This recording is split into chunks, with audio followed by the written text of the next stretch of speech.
अपने पापा की उंगली थामे लगता था कि शोकेस में सजे हर खिलौने को हासिल किया जा सकता है। हवा में उड़ते हवाई जहाज को खरीदा जा सकता है।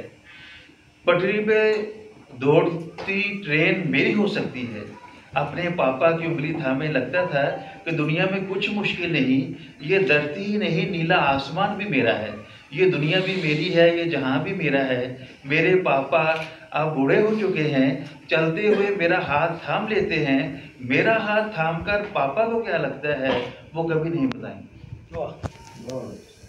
पतंग पल भर को सोचती है कि एक जस्त भरूं और बस नीला आकाश अब कुछ ही दूर है। फजा में झूमती पतंग बुलंद से बुलंदतर होती जाती है। इस ऊंचाई का अपना ही मजा है, पतंग के दिल में ख्याल आता है।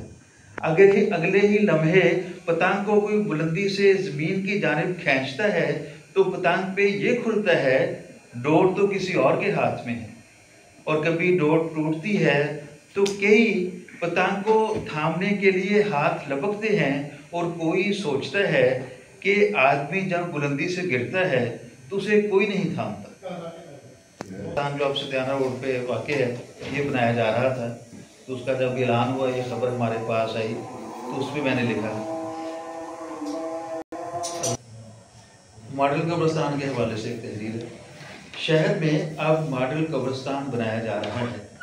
तंग गलियों में जिंदगी पूरे करने वालों की कब्रों की राहदारी बहुत कुशादा होगी और आलूदा पानी पीने वाले जब अपनी प्यारों की कब्रों पे कब्रिस्तान आएंगे तो उनके लिए साफ पानी का इंतज़ाम होगा। आज जिन लोगों की ज़िंदगी कांटों पे गुजरी, उनकी कब्रों पे फूल खिलेंगे।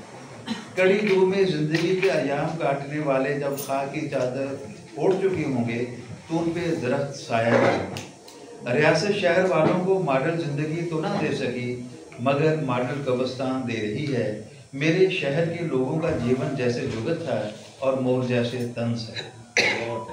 तो हाथ से स्वेटर बुने जाते थे, तो वो कुछ अक्स मेरे जहन में था।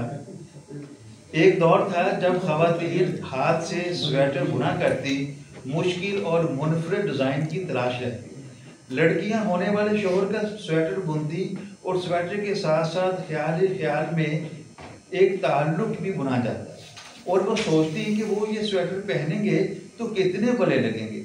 माएँ बच्चों के स्वेटर बुनती, फिक्रा की ऊन से गहरी मोहब्बत के साथ स्वेटर बुना जाता है और देखने वाले को बगैर पूछे ही बताया जाता है कि ये इनके अब्बा का है।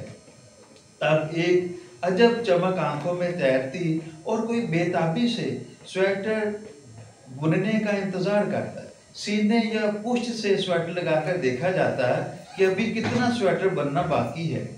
अब कई सालों से भारी स्वेटर इस्तेमाल हो रहे हैं जो सर्दी से तो बचाते हैं, मगर उनमें जज्बों का गुदाज नहीं, रिश्तों की गर्मी नहीं, किसी के साथ का निशान नहीं, किसी के हाथ की निस्बत नहीं। एक साथ तहरीर है, आमतौर पर जो दरमियाना तबका है वो खिलौना बच्चे के लिए ले आता है, लेकिन अलमारी से निकालने की हिम्मत नहीं होती, तो उस पर कितने घरों में कीमती खिलौने महज अलमारी की जीनत बनते हैं, जिन्हें बच्चे हैरत व हसरत से देखते हैं। बच्चों से कहा जाता है कि खेलने से खिलौना टूट जाएगा। खिलौना टूटने का डर मासूम धड़कनों में समाता है, खौफ और खदशे और खला में बचपन गुजरता है। यूं खिलौना तो टूटने से बच जाता है, मगर बहुत कुछ तोड़ जाता है। और कोई सोचता है कि दुनिया का कोई खिलौना किसी के बचपन से कीमती नहीं, मासूमियत से महंगा नहीं। छोटी सी तहरीर है। जवानी के अव्वलीन दिनों में रस्मों की जिन दीवारों को जाना चाहता था, आज रुखसत शबाब पे इन्हीं दीवारों को अपने हाथों से मजबूत कर रहा हूँ। ख्यालात और जज्बात पे ये तब्दीली कैसी, ये तजाद क्यों कर? कभी दीवार गिराने में फ़ायदा था, अब दीवार बचाने में। शायद हम अपने मफादात की जंग लड़ते हैं और कुछ भी नहीं। नज़रियात, फ़िक्र, सोच अक्सर मन अफत के ताबे रहती है। एक सर तहरीर और एक दो। आज इस भीगी भीगी सी रुत में मेरा दफ्तर आने का कोई इरादा नहीं था।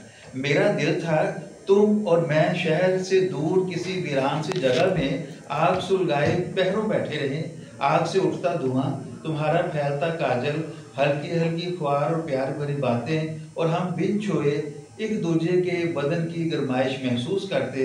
मगर तुम्हारा फ़ोन मुसलसल बन रहा था और मैं दफ्तर आ गया हूँ, मगर ख्याल का वो मंजर मुझे सुलगाया जा रहा है। गुजरा था उस पे है, कोई सोचता है कि उसकी तरफ ये तवज्जो, ध्यान, इल्तफात बस चार दिल की बात है। फिर कौन बड़ी चमकती गाड़ी का शीशा नीचे करके उसे मुखातब करेगा? अमीर आदमी कब उसके घर के बाहर आएंगे और कौन उसे राह में रोककर पूछेगा कोई काम तो नहीं?